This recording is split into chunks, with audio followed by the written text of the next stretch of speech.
Welcome, everyone, to the June episode of the Hall of Fame Elevator. And I'm Kirk Buchner, own NotInHallOfFame.com. And the sister sites, the United States Athletics Hall of Fame, which my co-host here on this is also a voter on that. And we've got some big news on that because coming probably next week, we already know who the additional nominees are going to be, but it's just a matter of when that gets onto the actual site. And then maybe we'll just sort of do an announcement show, and I'd like you to be a part of that.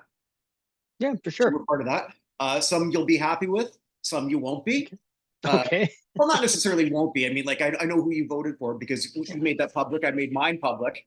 As you can go back and look at my public votes, and yeah, I apparently have very little impact on what other people do. So there you go. I think I might have. I don't know for sure. I haven't kept a running tally of that, but I might have the least amount of actual nominees go through. Well, I think, like you said at the time when we were going through this, that there really was no wrong choices.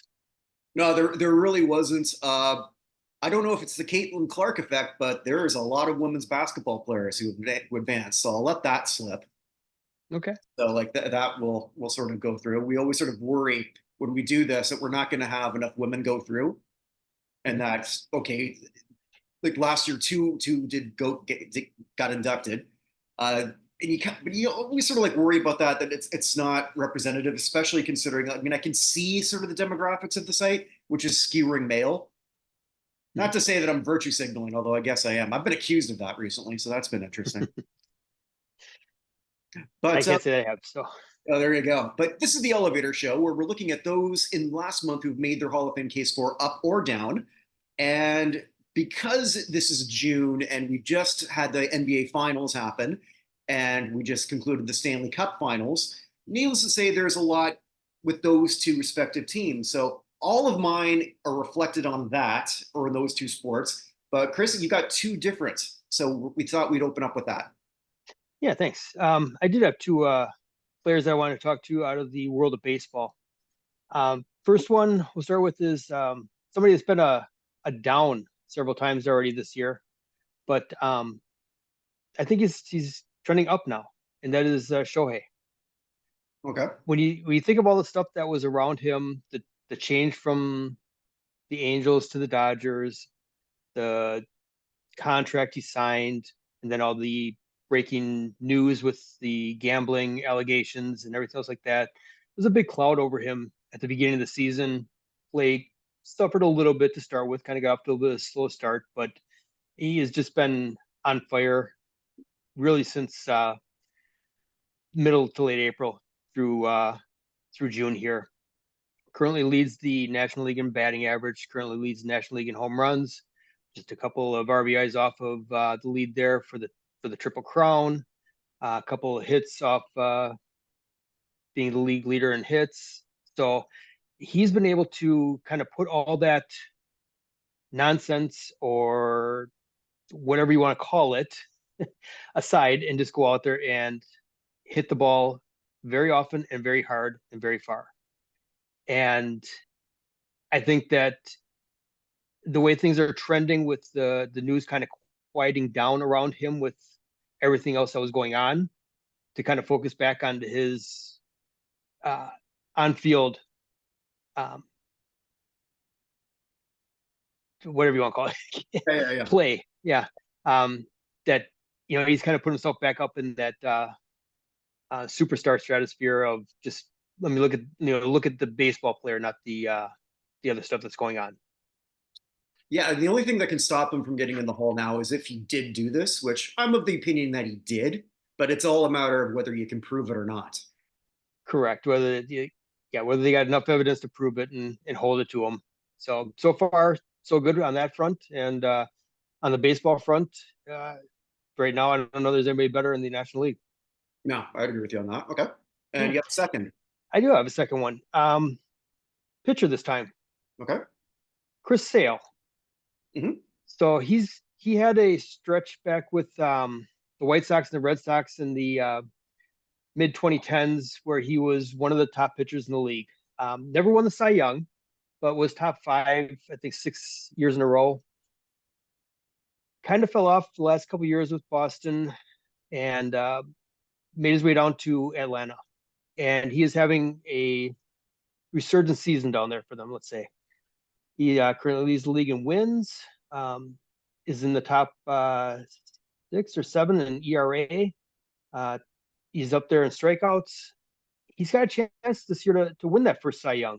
And with the way starting pitching has changed in the league, with 20 game winners and 300 game winners kind of being a relic now, postseason awards are really what's going to propel somebody into the Hall of Fame conversation there.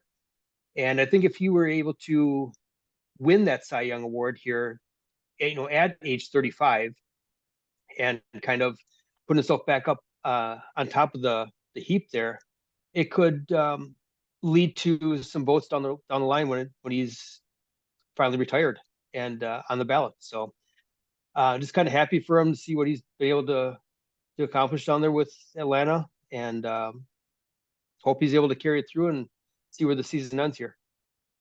Yeah, I mean, I guess technically I do. Now that I think about it, can you be a Hall of Fame down before even your career technically started? I don't know. What's the scenario there?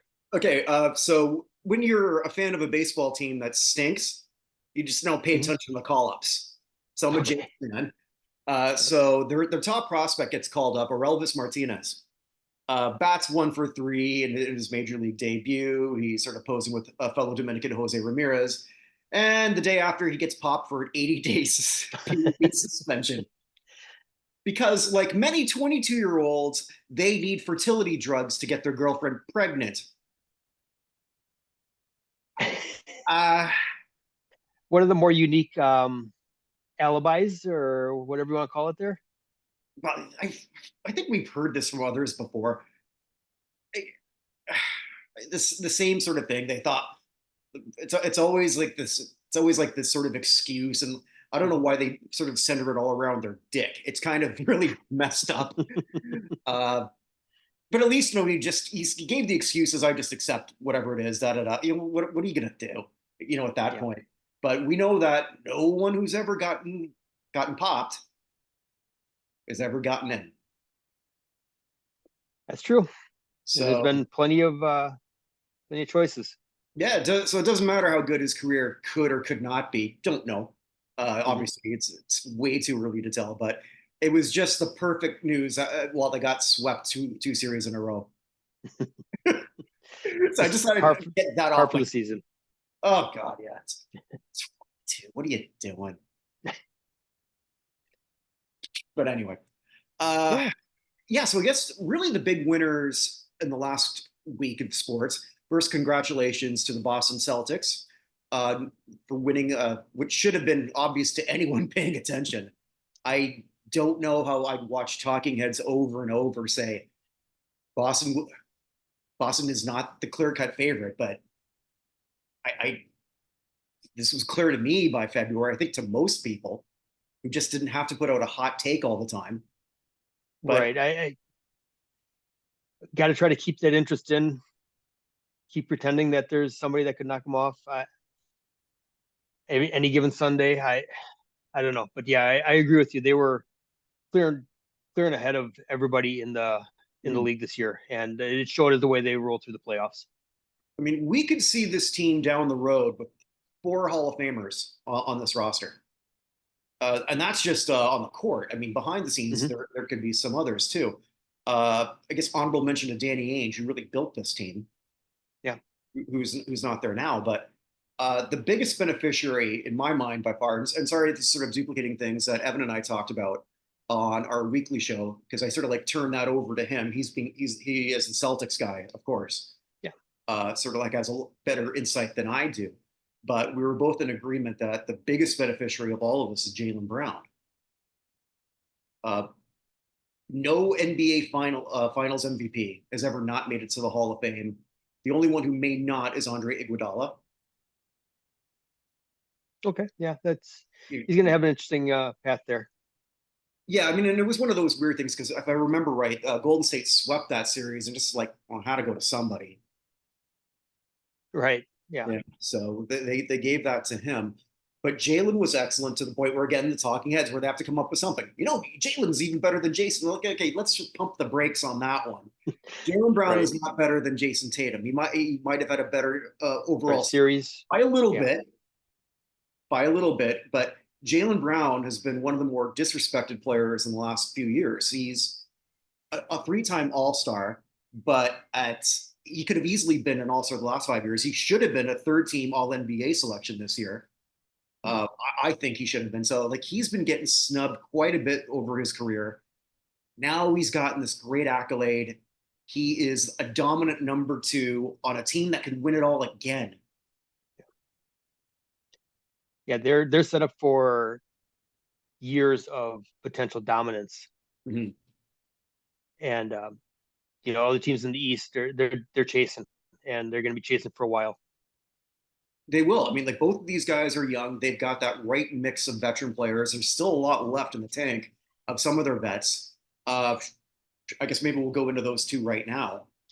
Yeah, I mean, for me, it was looking at their roster. Mhm. I thought the one that the championship helped the most was Al Horford, Mhm. because of his career. He's had a very solid career, but Mhm. not a whole lot of big moments, big his first championship. So Right. he's kind of been a good player, bordering on great at times, but never somebody that really was like a dominant player that Mhm. teams were kind of seeking out and having the game plan around and things like that. So I think adding this championship to his resume, I think he was probably to me the biggest winner when it comes to what we talk about here with Hall of Fame and building a case and elevator. Well, there was another veteran who you know very well, who is elevator up again, and that's Drew Holiday. Yeah. Uh, Yeah, twice now he's been traded to a team, and his first year with the team, they win a championship. Um, yeah, there's got to be something to it. and he wins. He I was wins. reminded by this by Evan. Uh, when he won in Milwaukee, that was the same year that he won the Worlds with the United States. Oh, okay. Yeah. Was it the Yep. Olympics? I forget. Was it 21? No, not even the Olympics. 21. No, it was the Olympics, yeah, because the US didn't Yeah. win the Worlds last time. But he's on the Olympic team again. Hmm. So So another chance for a gold. international stuff does matter when they're Oh, for looking sure. at an overall body of work. Drew's only been an all-star twice, but that didn't stop Manu Ginobili. Right. Yeah. And Drew, I still contend that the Bucks trading him away to bring in Lillard was a mistake. I may be the only one left that around here that feels that way, but the Well, team, the Bucks as a team, they weren't as good of a team this past year. Now, maybe Lillard comes in next year, more time to prepare with Giannis, mhm. a full year of Rivers as your head coach for whatever that's worth. But at least you have some stability there. You're not coming in and it's switching up 20 games into the season or whatever it was. He definitely had some roadblocks put in his way this year. But I was a fan of Drew when he was with the Bucks, and very happy for him to get a second championship. And I agree. This definitely is something that will play in his favor in several years down the road when he's on the ballot for the Basketball Hall of Fame. Now, I think with Jason Tatum, I think he's pretty much already there. When you're this good and you have the amount of multiple All NBAs for Mm-hmm. what I call the Grant Hill line. Grant Hill sort of like first chunk of his career where he was so dominant and then got destroyed by knee injuries. And the fact that he toughed it out to play as long as he did after that is one of the most incredible stories I think that sometimes gets overlooked. But is Brown's career at this point as good as Grant Hill's in that Oh, period? Tatum. Hmm? Tatum. Oh, Tatum, sorry, yes, Tatum. Yeah. Okay. Yeah. And I would say yes. Yeah, that's a great parallel. I mean, both of them coming out of Duke there as well with that background. So even some more uh, crossover there. I tend to agree that Tatum is probably somebody that has done enough to this point, or has kind of put himself onto a trajectory that is going to carry him there through just how he's going to play the next few seasons. I mean, unless he's something happens out of his control, I think the team he's on, the game, the way the game's played, the way he plays the game, he's just got that trajectory already in place for him. Right. The one I'm not so sure about. I mean, Evan's higher on this than I am, but Kristaps Porzingis. You can definitely see the difference when he's there and when he's not. Saying that, I mean, there is a guy who also bettered himself how to get out of New York. Is now finding that he was in sort of like a basketball purgatory for a while in Washington, the worst place you want to be if you're a basketball player, I think, at this point. And, just for him to sort of like come in, prove a role, buy into a system. I mean, it's possible. I mean, down the road, if he stays healthy, although it's so hard for the big men. Yeah. I just saw he's out 5 to 6 months now after postseason surgery. So he already kind of behind the 8 ball to start the season this coming year, but hopefully he gets healthy and is able to continue on. Always liked his game as when he came in, just the first unicorn, the first time I think people started using that term for a player like him. And yeah, I mean he's battled so many injuries, kind of battled through some bad situations. Spent some time, like I said, with Washington, Dallas. Now he's with Boston. I think if he can just kind of make a home there in Boston and just continue to play the role he played this last year, and much like everything on that team, the more consistency they can keep with the team, the players, the roles, they just have the ability to roll and just continue to win and put themselves in positions to win championships. And he'll be a big part of that for sure. Yeah. Is there any other one from the Celtics organization? That was, I don't know how I did that.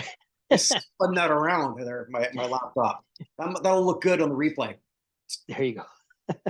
Which I should edit out, but I won't. I think anytime you have a championship, you have to kind of look at the management, the coach and the GM. You mentioned Danny Ainge already. Clearly had a big hand in it, and you got Brad Stevens now that kind of took him over the top here and got him through. And then head coach Joe Mazzulla, he's second year head coach. He's got an NBA championship. I mean, it just kind of sets him up to kind of be if nothing else, an in-demand coach come should his time in Boston kind of run stale at some point. Well, it does a lot for Brad Stevens, especially with his college background. He's just overachieved everywhere he's gone. Yes, and the Basketball Hall of Fame, they look at college as well as pro accomplishments. So you take all that into consideration. I think both of them kind of put themselves on a good path to Springfield there. I think so, yeah. It'll be interesting too who they're going to induct next year. There is no clear-cut, even remote first ballot Hall of Famers. Nobody remotely close. Yeah, not from the men's side. I'm not sure on the ladies' side if there's any. I'm not sure either. I've got to be more in tune with that because we're going to talk a little. I guess we're going to go into hockey a little bit, and I'm going to ask you a question actually, because 2 days ago the Hockey Hall of Fame had made their announcement, so maybe we will look through that because you and I had also done a preview of who we picked, and I'd like to think one of them I'm very, very pleasantly surprised by. Yeah, same. Yeah, for sure. Maybe we'll just go into that right now. So the three big names that we'll sort of talk about, with no disrespect to the women involved, but I'm not that familiar with them, and it's although I looked at their resumes, I know they're excellent players. Especially because you count their college career, both big dominant players at the University of Minnesota. But realistically, it's the men's game that sort of it's the bread and butter of the Hockey Hall of Fame, and frankly, this show when we talk about halls. Eventually, I get to ranking the women on both sides of both basketball and hockey, but I'm not there yet, and I keep adding more things to do because I'm stupid. Yeah. No, I'm not agree with you there. It's just, You could. You very well could. adding more things to your plate, that for sure. Yeah, I can't do it. I just can't do it. But three big names got inducted. The first is Shea Weber, one of the best defensemen of the 2010s. Never won a Norris, but he had 9 years in a row where he was in the top 10 in voting. Mm-hmm. So obvious first ballot Hall of Famer. Obvious first ballot. I don't To know. me, he was. Technically, he's still listed as an active player. Right, because of his contract status. Yeah, Yeah, which is crazy. the way they do that there with the long-term IR and salary cap benefits for that. But so yeah, I don't know if I had him as a first ballot guy. I had him as a Hall of Famer, but I wasn't sure that. I don't think I had him as a first ballot guy though. Okay. And I think because of the lack of a Norris Trophy. Well, he was a four-time postseason All-Star, meaning that he was recognized as at least the top four in his position 4 times. Right. Twice was the runner-up. Took a Nashville team that had no business. Well, they're actually pretty good, but he had a very good career, one on the international level. So I guess we feel slightly different on that one. Yeah. The other two are a little more interesting because we discussed this with as much as I hate talking about the wokeness in some of these halls, sometimes you have to. And it was starting to be, I had a conspiracy theory going on that looks like for a while they want to avoid putting any Russian player into the Hockey Hall of Fame if they can, due to whatever conflict it is, a conflict with Russia's invasion of Ukraine, which has zero to do with the players involved. Right. So, I mean, Alexander McGillney got passed over again, but there was truthfully a better Russian on the ballot, and Pavel Datsyuk. Yeah. That was kind of the big question going in when we talked back in February. I think so. Yeah. Was whether or not they would hold the international sanctions, or however it's kind of worded, against the country of Russia, against Pavel Datsyuk, and what should have nothing to do with what he did on the ice when he played. Right. And thankfully they didn't. He was elected. He was the most obvious, in my opinion, first ballot guy this year. Agreed. He wasn't the prolific scorer that like an Ovechkin was or is, or a Mogilny was, but he was just a more complete player. Different trophies than some with like the Selke and that, but championships. He just won. He made the team that much better, the Red Wings there, and happy to see it for him. Well deserved honor, and hopefully that means that going forward that it's not, the international stuff is not going to be held against the players that had nothing to do with what is going on in the world. Yeah, and I was wondering, like, could they leave off somebody who was named to the 100th anniversary team off on the first ballot? Like, no, they couldn't possibly be. They couldn't possibly do that, but you've seen stranger things before. Like the other person who finally got in after 12 years, which, I mean, like, who was an elevator up? Russians and Americans who were considered assholes. Yeah, JR, finally. Yeah, long overdue. I wonder if they told him behind the scenes, just keep your nose clean for a little while. We can't put you in right now. I'm sure. Shut your mouth for 3 years, and we'll get you in there. I honestly think that might have been something that he knew he had to do. I mean, he was always an opinionated guy, and eventually that sort of caught up with him, especially in the Me Too movement. What was it specifically when he joked about having about swapping wives? I think with one of his co-hosts or something. Yeah, it wasn't the greatest or most tactful comment that he could have made at the time, and something that probably even happened. They probably joked about it, but not to sort of say that. And then he actually sued for I don't know where that lawsuit went. Like, because they said because he's a conservative, and so there was a prejudice thing against him. Maybe that must have been settled. I I don't don't even remember know, but hearing it doesn't matter. He anything belongs. for sure. Yeah. When you look at where he was compared to his peers, and break it down even further compared to other American-born players, at fourth all time in scoring among Mhm. Americans, 500 goal club. 500 goal club. Played a tough game as well at the time. He Right. wasn't afraid to get in there, mix things up, and agitator, whether it would be with his stick or his mouth or You wanted whatever. on the team. Yeah, yeah, he did. Yeah, there was a reason he lasted 20 years after he stopped putting it in the net. That's right. And he wasn't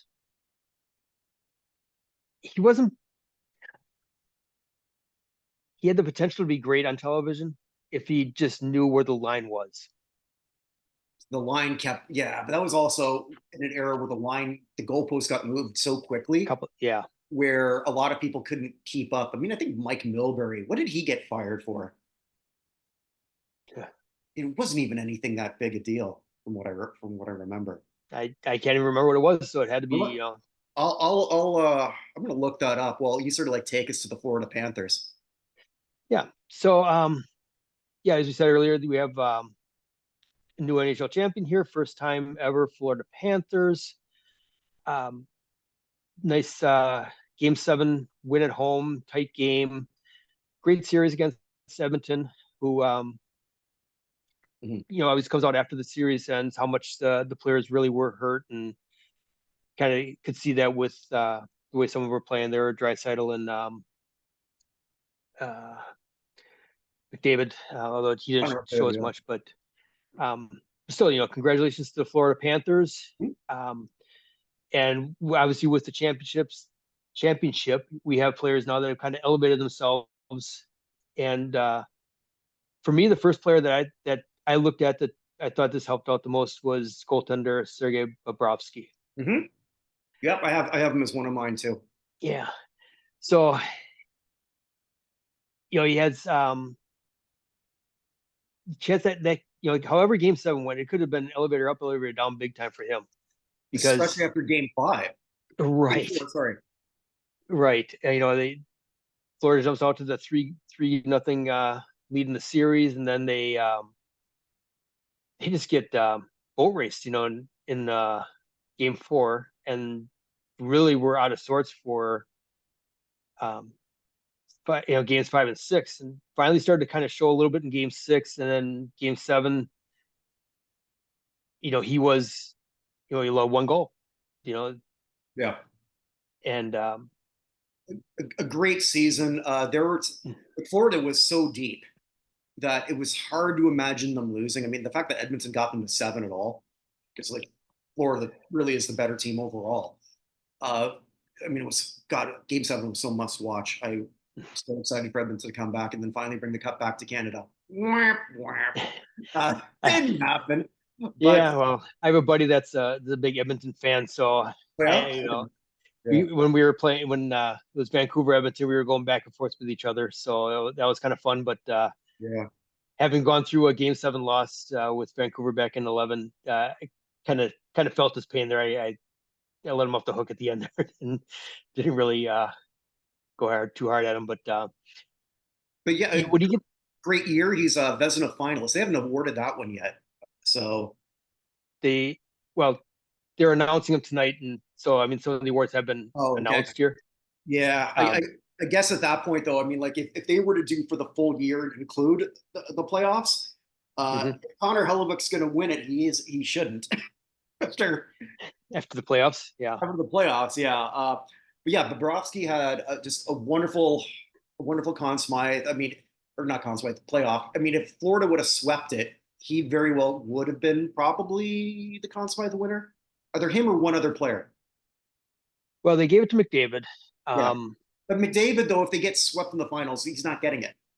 No, because of how well he played in games 3, 4, and 5, Right. kind of willing him back into that making a 1-game series there. Right. Who else would you think it would have been then? Oh, before I do that, I got Milbury's comments. Oh, okay. So this was during the bubble. His on-air comments Okay. about players not being as distracted in the league's bubble because no women were in there to distract them.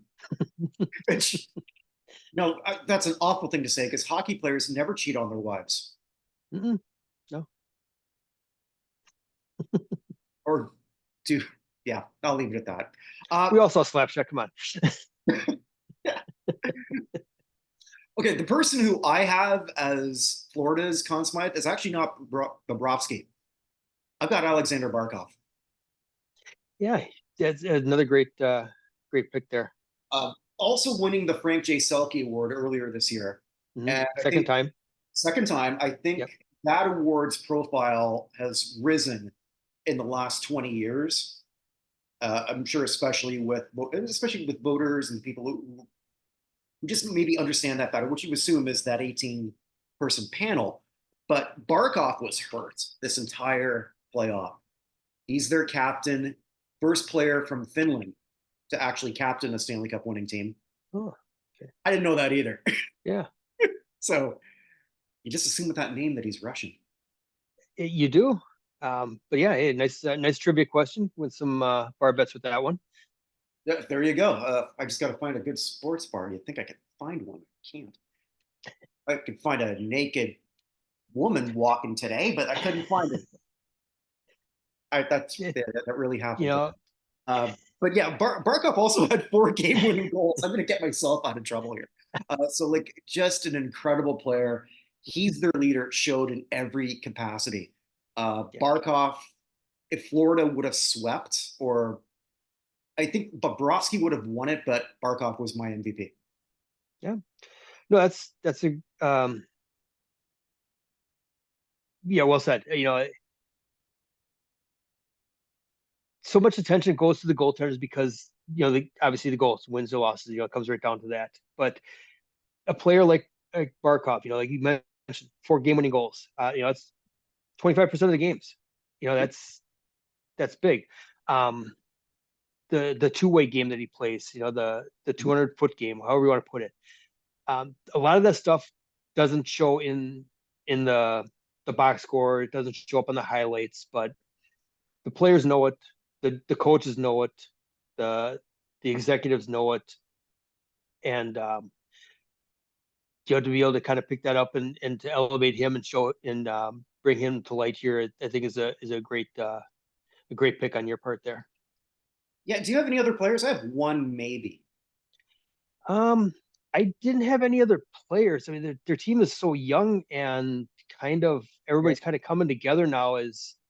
There was the most phenomenal moment that was relevant for 2 seconds. It was a play that Yeah, going to get a lot of Matthew Tkachuk. A lot of people hate, because I get that.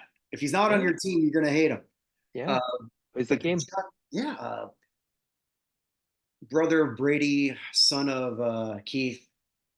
This brilliant diving play to stop a goal in an empty net. Empty net, yeah. Like, how the hell is that going to happen? Then I think it was Connor who put it in like 2 seconds later. Yeah, I think so. Yeah. Yeah, just to sort of like seal the game for Edmonton. But that's the shit you see in playoffs that you will never see in a regular season game. Never. Yeah, yeah, that just shows how much they want it and they fight to the end. And a play like that, great highlight. It mattered, like you said, for a few seconds because it gave the Panthers hope that they could tie it up there, but just the hustle to even try that and do it and accomplish it was just fun to watch. I mean, because he did get it away as he's going to the net himself. I mean, the only thing that could have saved it is that if he maybe just went a little bit faster and then pushed the net off crease. Right. Slid his legs around and cut the post or something. Yeah. Yeah, I mean, I don't know why goalies sometimes don't ever do that more often. Like, oh shit, I can't stop this. I'll take a better shot on the penalty shot, which those odds aren't. It's not soccer odds. You got a pretty good chance of stopping these. You do. Yeah, I got two more just in the brass of Florida. Yeah, Uh, same. Same, yeah. So I Yeah. guess the biggest up is Paul Maurice, who finally has got that first Stanley Cup. Uh, has been to the finals before, twice with Carolina, fell short both times. But he was also in the conference final four other times. Mhm. One with Winnipeg, and another time with Carolina. So 869 and 736 record. That's pretty good. Actually, no, hold on. Sorry, six conference finals. Yeah, six. I did say that. Yeah, six conference finals. He might be the biggest elevator up of them all. Because you got to at least win that cup if you're a coach. Right. The hardware matters when you're a coach there. The wins are nice, but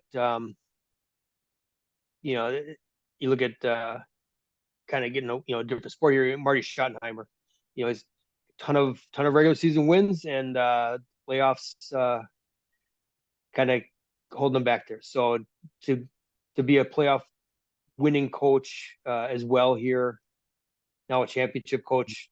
Yeah, I agree with that. He was on my list here as well. Yeah, and I guess we're closing off with the GM Bob Zito. This is the team he built, Yep. not that he Came inherited. in came in they lost in the first round, second year they lost in the second round, then they make it to the finals. Now they're on top of the pile here.